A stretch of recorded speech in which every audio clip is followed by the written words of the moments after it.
আমি লেই দারুয়া গাঁয়ের পোর খাওয়া মনতে তোমরা নিশ্চয়ই সেটা ভালো করেই জানো। আমার গড়টাই মাত্র কাজ বাঁশ বাঁশ, তুই বেটা কেনি ঝাড়ে আয় টিকে আমার গাঁড়ে।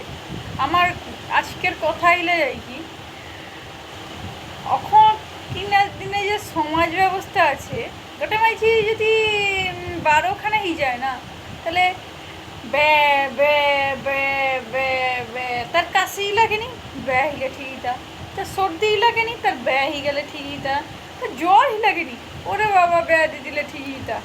তারপরে যদি মা অসুস্থ হয়, হ্যাঁ কইবে তাকে কে দেখবে ব্যা দিতেও মাইছিকে ও সে পড়ি কি হিবে কিটা হিবে কো ব্যটা দিয়ে দাও না।